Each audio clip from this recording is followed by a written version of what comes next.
Good morning from Fast Company. Here's our daily look into what's driving today's creative business leaders. Employers who sense rising levels of anxiety and signs of disengagement or displeasure in their workplace now have survey data to explain the sources of that unsettling vibe. But those insights also suggest managers need to address the sources of that unhappiness to avoid losing employees to companies that are already doing so. That was the main lesson in a recent study by staff recruitment, management, and payroll software company Remote. It polled 2,000 full-time desk-based U.S. workers about their perceptions of their workplaces. The overarching message participants sent was they're worried about the economy, unsure about their career future, and searching for employers they can trust. As a result, many respondents said they're looking for greater financial and job security, and simultaneously want more input and guidance for employers, as well as increased flexibility in their work. Some of those expectations are directly linked to financial pressures many participants said they were under, as well as habits developed under pandemic-era remote working arrangements.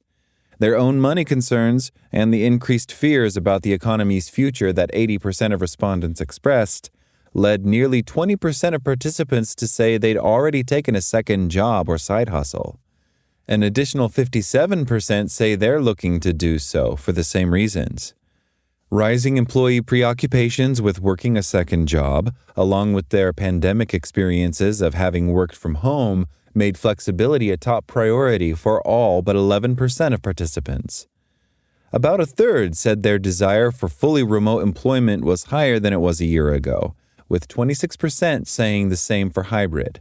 Around 60% of both groups said they'd take a pay cut to secure those arrangements, which tend to offer greater range in doing work and also facilitate juggling a side hustle.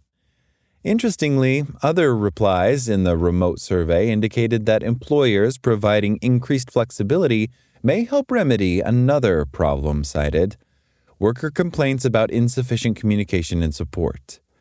Polling data found just 17% of respondents said they were getting enough resources and support to feel stable and engaged on the job.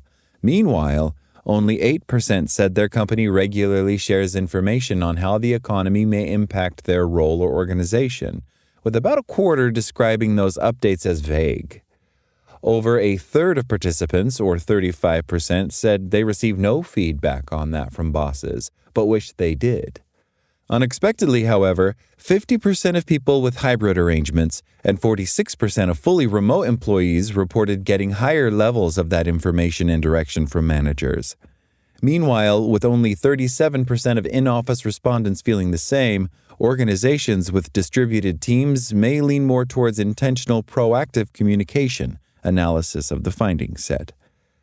What can employers do to respond to the study's results? Its authors offered the following steps that companies might take to provide workers the honesty, stability, and real investment in their well-being they need and reduce the risks of them seeking these qualities elsewhere instead. Talk about it. Regular, transparent updates help employees feel grounded. Rethink flexibility. Flexible policies have moved out of perk territory and into the essential camp. Flexible working can be a lifeline for disengaged and anxious employees and for those with needs and responsibilities that don't fit into rigid structures. Invest in development. Clear career paths build security and loyalty. Support financial wellness. Educational resources can go a long way. Create space for dialogue, especially when the conversations are hard.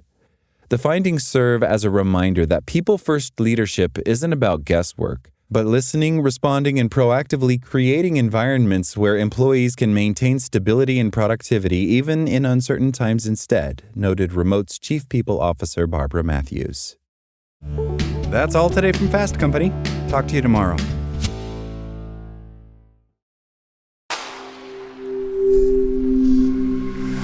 SpokenLayer.